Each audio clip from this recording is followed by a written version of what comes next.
Hello once again, nerds. Welcome back to Coffee Break. I'm Thomas. I'm Chris, and happy Friday. Happy Friday. Now, if you guys remember, last Friday we did a video where we did our top 10 Marvel movies. If you haven't seen it, go watch that now. Today it's going to be a little different. We are doing top 10 video games. Our top 10 video games of all times. Now, for this list, I decided to stick to one game per franchise. In other words, like my top 5 would probably be Zelda games. Just being honest with you. So. Absolutely. If you can't tell, we are Zelda fans. And that's for me too. There were some Zelda games I wanted to make it in this list, but I couldn't because ultimately I just kind of picked one. Mm-hmm. I want to point something out. I have a prediction. Okay. And Chris doesn't know this. I have a feeling our lists are going to be completely different. But I have a feeling I'm going to have more new age games and he's going to have more retro games. That's just my thought. We'll see. I really feel like that's the case. So if I'm wrong, you know, you can get upset with me in the comments or something like that. I don't care. But I bet that's how it's going to go. I'm pretty confident in that. I wanted to give us honorable mention too. Just Animal Crossing New Leaf. I love the Animal Crossing series, and it just barely missed my list. So. I want to make an honorable mention then too to Superman Nintendo 64. What is it? Superman Nintendo 64, the worst game in history, for not making it on my list, or the stupid E.T. game. They weren't even close. Those are my number 1 and 2. Oops. Okay, well, I started last time we did a top 10. I think it's only fair you start us off this time with your number 10. My number 10 is Resident Evil 4. For, the copy I have that I played the most is the PS4, yes. On PS4? Yep.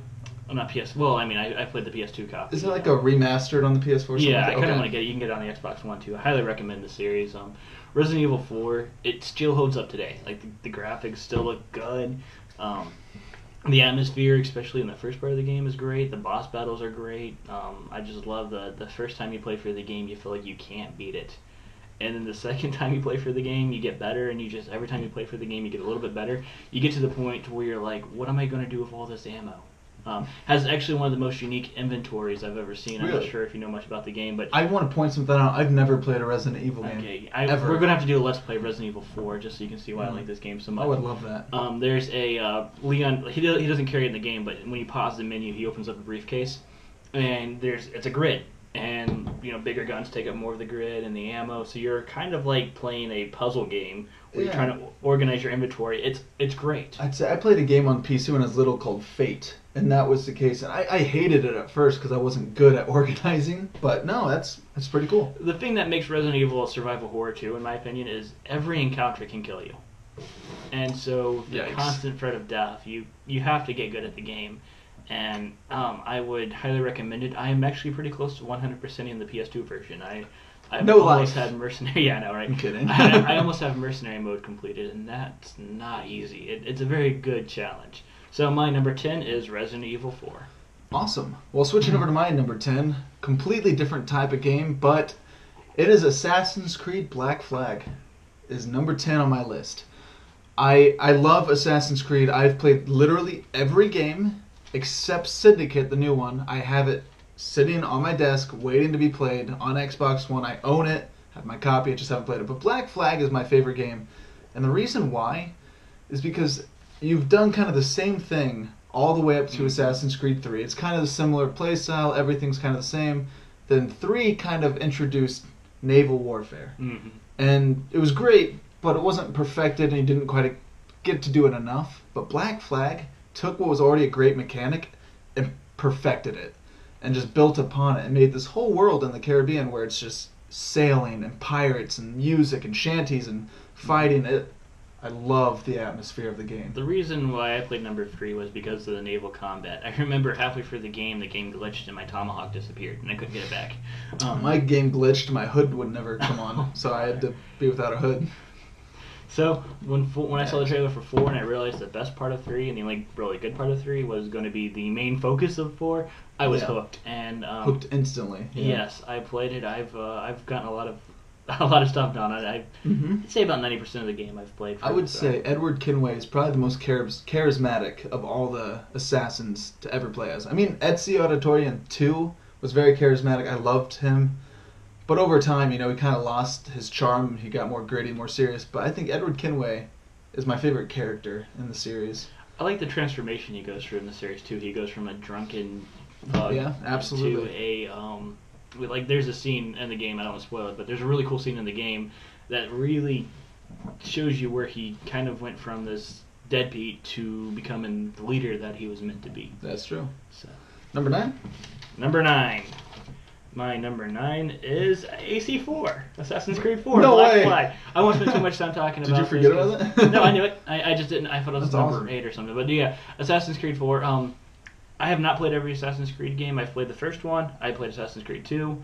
Kind of got bored of the series at that point. So I do love the Revolutionary War, so that's another hook that 3 had, but just the glitches, and it really didn't handle it very well. Mm-hmm. But then 4 came along, and 4 is just a phenomenal game.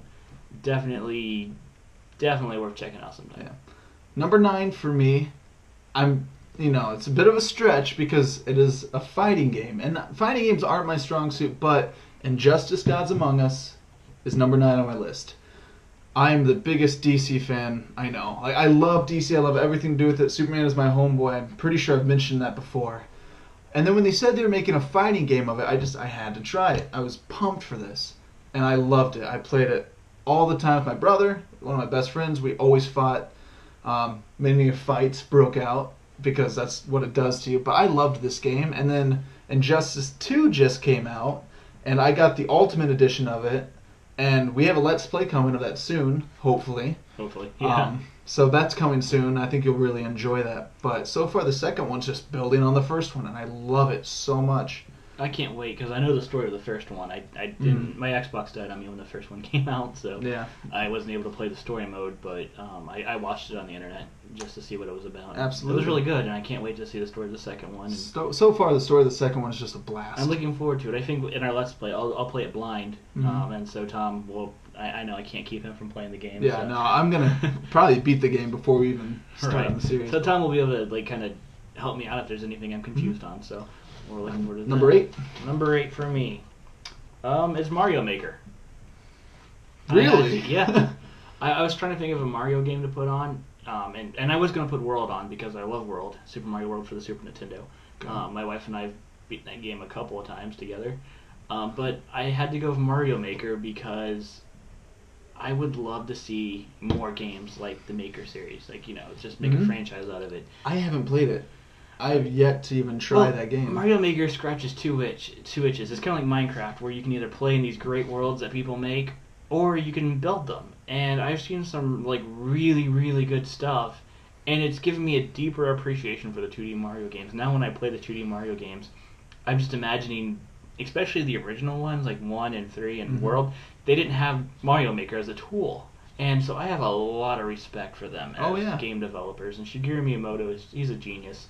But Mario Maker just gives you the tools, and I wouldn't be surprised if we see some game developers in the future that played Mario Maker as like an 8-year-old or 9-year-old, and they started building levels, and that gave them an interest in building games. And we're probably going to see a generation come up from Mario Maker. Probably. I wouldn't be surprised. So Mario Maker is my number 8. Okay. My number 8, my only first-person shooter on my list.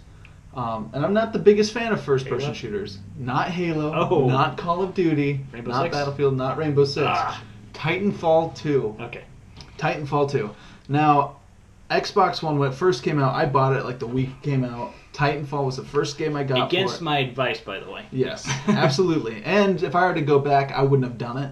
Because that was like $580 It was to down play the drain. Unity. Yeah, that is true. I wanted to play Assassin's Creed Unity, which we all know now was a big mistake. But I got Titanfall, and I liked it. I really did enjoy it. It was cool. It was different, but I wasn't a fan of first-person shooters. But then Titanfall 2 came out, and I started watching gameplay of it and everything. I was like, this looks pretty cool. And the reviews for it were really good. I was like, oh, okay, I'll try this. So last Christmas, I believe it was, last Christmas, it was on sale for like $10. And I was like, okay, I'm doing this. I got it. Best first-person shooter game I've ever played. I love it so much. It's fast-paced. It's exciting. The gear system's great. The weapons, the combat, the flying around the stage, and the Titans. I absolutely love it. I don't think you've played it. It has a single-player campaign, too. It does, and it has a campaign, which the first Titanfall did not, and the campaign is a blast. Now, one of the things I like the most about it is because it's not just like a typical first-person shooter campaign. It adds like puzzle elements to it that remind me of Portal and Mirror's Edge and stuff like that.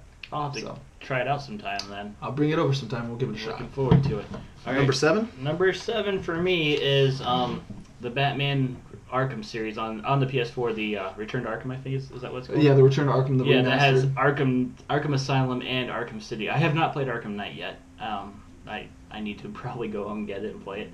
But Arkham Asylum, before Arkham Asylum, except for maybe Spider-Man 2, there wasn't a good superhero Spider-Man 2 almost made it on my list on the GameCube. Almost. That would have been good. I like Spider-Man 2 a lot, by the way. I played that a lot. But Arkham, you felt like Batman. And I think the complaint about Arkham Asylum was it was too linear, it was too condensed. But then Arkham City just opened up, and you could just explore the city, you could fight crime. It was you were Batman, and you could go out and just fight crime head on, or you could be stealthy and just fight like in Predator mode. And then they added some bonus content, which is you got to play as Robin for a short time. And I think my biggest complaint with Arkham City is they didn't give you the ability to play as like Robin or Batgirl in the open world. I would love to just run around as Robin, even if it's just like a feature, like a New Game Plus feature. Right. But I remember I got the skins, and I loved the Batman Beyond TV series, so I'd play as Batman Beyond. Yeah. And, it was so cool. Oh, so absolutely. the Batman Return to Arkham is my number 7. All right. Well, my number 7 is Star Wars: The Force Unleashed on the Wii. Not even kidding. That game. Okay. You have played it? Yeah, I like it. Yeah, absolutely. Well, I absolutely love this game because of the companies that made it. It's so, like, the world is so destructible, and it's like the first Star Wars game where you feel like, oh, the Force is ridiculous. Like, you can just trash people. I remember playing a demo of it at a Walmart, and I was sitting there, and I was picking up stormtroopers, throwing my lightsaber into them, and then just chucking them off an edge. It's like, you can't do that in any other Star Wars game. Like, because I was used to, like, Battlefront 2 and stuff like that, which are great, but, you're not really used to seeing a Jedi at its full potential. I love this game so much, and I actually just 2 months ago, I got it, and I played it again on the Xbox 360, and I absolutely love this game. It was a blast to play. If I'm remembering correctly, the Wii had an exclusive battle mode, too. Yeah, it had a versus mode. And I would play, and we had fun with that. So. Oh yeah, it was an absolute blast. So, honestly, up to date, my favorite Star Wars game I think I've ever played. Kind of maybe close to on par with Battlefront 2. I loved. Battlefront 2 was great. Battlefront 2 is great, and then the new Battlefront 2 is coming out, and there's a lot of high hopes for it, but ultimately I don't think anyone's gonna touch The Force Unleashed. Like, that's just my favorite. Okay. So that was my number 7. Yep. My number 6 is gonna be Ratchet & Clank 2. I knew Ratchet & Clank would be on your list. I knew it. Ratchet & Clank kind of has a special place in my heart, as most of these games do. But Ratchet & Clank 2, it's a perfect sequel. They take everything that made the first game fun, the great weapons, the humor, the awesome writing, and they turned it up to 11. Your weapons can all of a sudden upgrade with experience points, and you can unlock upgrades for your weapons. You can modify your weapons. The story was really fun, and it wasn't predictable. And also the humor. Again, I love the humor in the game. There's one line in there that the developers bleeped it out on purpose, and I was rolling. And my friend and I would always go to his dad's house. His dad had like this extra room in his garage, and we would plug in a television, plug the PS2, and we'd like lock the door, and we'd just play the game for hours. And so Ratchet & Clank 2. I've played all the PS2 Ratchet & Clank games, and so I love all those games, but Ratchet & Clank 2 has to be my favorite. All right. Well, number 6 for me is a game that I honestly wouldn't have put on till just a little while ago, and that's Mad Max, the video game. Okay. And it's pretty new. I played it on Xbox One, and this game, I mean, it got a lot of rewards. It got a lot of good responses and stuff. But what I loved about this game is, first of all, I saw the movie, and the movie is just so different from anything I've seen.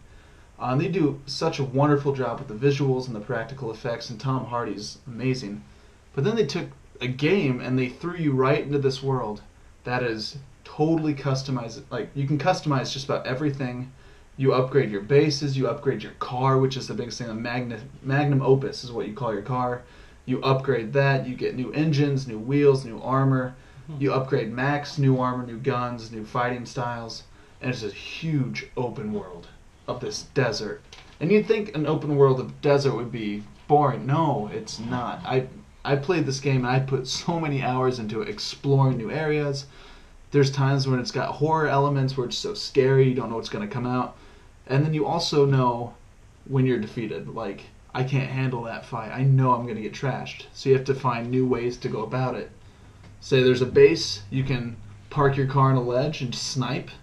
Or you can go on head first and try and like take out towers and stuff, plow through the front gates, find a secret entrance in that you heard about from some scavenger down the road. It's just, the possibilities with that game were huge, and I absolutely loved this game. So number 6 for me is Mad Max. I don't know anything about the game. Never played it. I've never even seen a trailer for it. Another game I'm gonna have to show you. All right. I'm looking forward to it. I 100%ed that game, which you'll see when I show it to you. That I have no life.